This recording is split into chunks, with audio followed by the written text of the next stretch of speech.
Okay, Felipe. As you know, you have 15 minutes to present. After the presentation, you'll have a seat, and the commission will ask you questions. You may start. Good morning, professors. Good morning, classmates. Today I'm going to present you my research study regarding the average Chilean EFL students' willingness to communicate in oral and written tasks. So, to begin with, I'm going to tell you about the setting in which the study was carried out. So, this was developed in an elementary 2 class of English from Universidad Santo Tomás, and the class was composed by 25 students from different programs of the same university. The main considerations taken into account were the empirical ones, because according to the observations developed during this process, it was seen that there was a lack of communication among the students and trust the professor during the process. So it was established as a research problem that this communication was not developed. And even though there were different opportunities in which students had the possibility to communicate among them, it didn't happen. So for that, the purpose of the study is to determine if there is a influence of the type of tasks that are developed and in the willingness to communicate of students.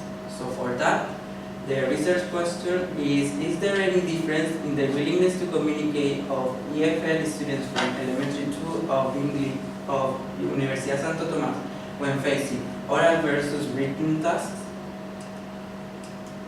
So for this, the general objective is to determine a possible relation, as I said before, if any, between the use of certain written tasks versus certain oral tasks and this adult Chilean EFL learners' willingness to communicate. And in order to achieve this objective, 2 specific objectives are established. First, to describe and compare this learner's attitude when carrying out oral and written tasks, and second, to assess this learner's perception when facing oral and written tasks and the willingness to communicate by each type of task. And the assumption for this study is that it suggests that at the end of the study, students, it is seen that students are more reluctant to communicate in oral tasks rather than in written ones. For that, it means that students prefer to communicate in a written way rather than in an oral way when the opportunity is given. And the main concepts associated to this research problem are 2. First, we have the scale of willingness to communicate. On the one hand, we have the willingness to communicate, which is defined as the intention to initiate communication given a choice. And on the other hand, we have the unwillingness to communicate, which is defined by Barkun as a chronic tendency to avoid and or devalue oral communication. So here we have the 2 limits, and also we have the type of task. In this opportunity, two type of tasks are selected. On the one hand, we have the oral task, which the author focuses on the main skill developed in this task. So she defines speaking as the most important skill because it includes all other kinds of knowledge, and the main focus is to develop learners' ability to express themselves or any other aspect they want through a speech. And on the other hand, we have the written tasks, which are defined by Brown, also in terms of the ability developed in this case, as a culturally specific learning behavior, which is normally acquired if someone teaches to a person. So the conceptual definitions for this study are first, the willingness to communicate, which can be established according to the learner's intention to avoid or to initiate communication, and the type of tasks that in this case are 2, and according to the author, also Penier one is more relevant than the other, speaking rather than writing, being speaking more diluted, and writing denser and more concise. So the paradigm used in this opportunity, developing this opportunity is naturalistic, because according to González Morales 2003, the research seeks to study the reality without manipulating it, without restriction and no predetermined results. And also, the aim is not to find a representative case from which it can be generalized to other classes or other groups.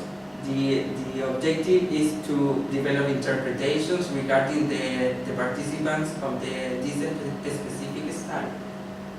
And the approach is mainly qualitative, because the study does not attempt to collect standardized data, but to collect data related to these participants' feelings, preferences, and perceptions regarding a specific aspect. However, in this opportunity, two instruments were applied, and these instruments are more related to a quantitative approach. So for that reason, it can be said that this is a mixed study, because it involves collecting and analyzing both forms of data in a single study. And the design for this study is phenomenological, because in this case the researcher, through the observations, define or determine a specific phenomenon that the student face. So the researcher identifies the essence of this human experience concerning the phenomenon, describing it according to the participants' perceptions. And following the same ideas proposed by Creswell, the procedure is first to identify the phenomenon. This was done through the observations. Then assumptions are established, the collection of data, in this case through the use of a unique questionnaire, a Likert scale, and a checklist. The data is coded. In this case, in terms of collection of data, Creswell proposes the use of an interview. However, he establishes that it can be used as much instruments as are necessary according to the study's needs. And finally, the conclusions are, the coding data is more related to a qualitative interpretation of the results. And finally, the conclusions are established according to how these participants face this phenomenon. As I said before, this was developed in elementary 2 class of English, and officially this class is composed by 25 students.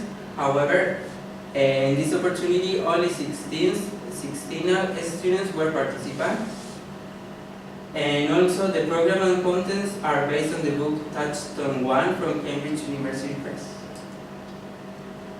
And as I said before also, 2 instruments were applied, and in both instruments, each answer was assigned with a numerical value.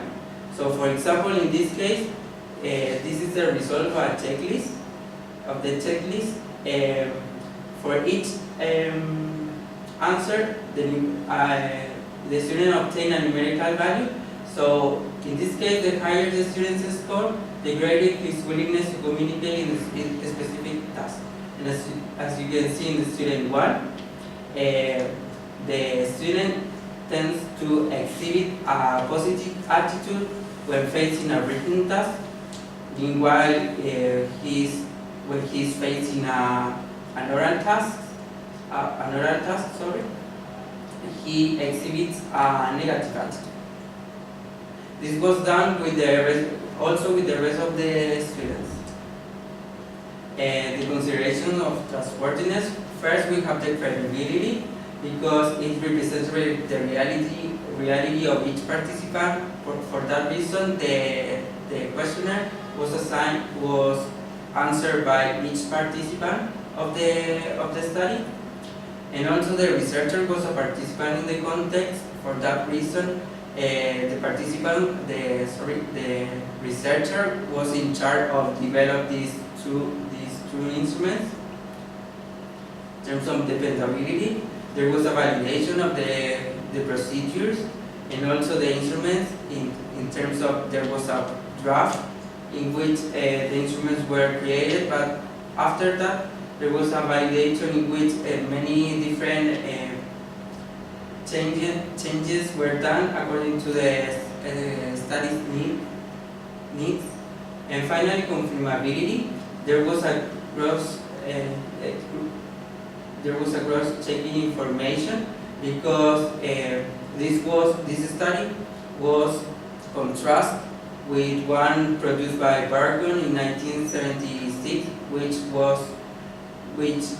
who is an author who started studying the willingness to communicate. And here we have the findings. First, we have the findings related to the checklist.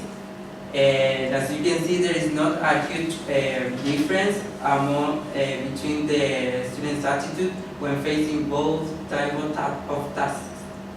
The major difference, let's say, is in terms of oral tasks, that there are 3 students that exhibit a negative attitude, meanwhile during the written tasks, the development of the written tasks, there were not students with a negative attitude, but in terms of positive attitude, the amounts are similar. Okay, there is a problem, but in this case, these are the results from the Likert scale, in which the student had to mention or declare their level of agreement regarding different statements related to the use of English inside of the classroom. So here there is not also, it cannot be seen a real preference regarding a specific task. Actually, 69% of the students felt undecided regarding undecided regarding a preference about a specific task, and only 1%, one student exhibit a preference for written tasks. Meanwhile, 4 students presented a preference for an oral task, for the oral tasks. So the findings help to achieve the specific objectives. The first one was achieved thanks to the use of application of a checklist, and the second because of the use of a Likert scale. But in terms of limitations, there was the main limitation in this case is because using this type of instruments, which are mainly quantitative, there is not a deep insight regarding the students' preferences or perceptions regarding the study. For that reason, as a suggestion for a further research in the area is to establish an instrument in which can be obtained more detailed information about students' perceptions regarding the topic, and to also it can be helpful in order to obtain more information about the other factors that may affect the willingness to communicate of students inside of the classroom. And finally, as a metacognitive analysis, in terms of the strengths in the research study, I believe that this can be a contribution for people because this can help them in order to have a better communication, and in order to find the different difficulties that they can have in the area. So this can be helpful with the objective of helping them to communicate in a better way. However, the main weakness is the time management, because there was not a real, a proper use of time for this, so it was not possible in this case to apply another instrument to contrast the information obtained by the use of the two other instruments. So this is also a challenge for next time to use time properly. And in terms of the internship, I think that there is always a focus on a student's needs. This is my strength, because in this case I saw that there was a problem with the students, that they didn't answer or they didn't communicate inside the classroom. So I was focused on trying to apply activities that help them to communicate in a better way. However, as a weakness, there was not a reflection upon knowledge. It means that, for example, at the end of the class, there was no metacognition in which they can see what they have learned or something like that. So for next time, as a challenge, the idea is to propose a metacognition at the end of the class. That's all. Thank you. Thank you.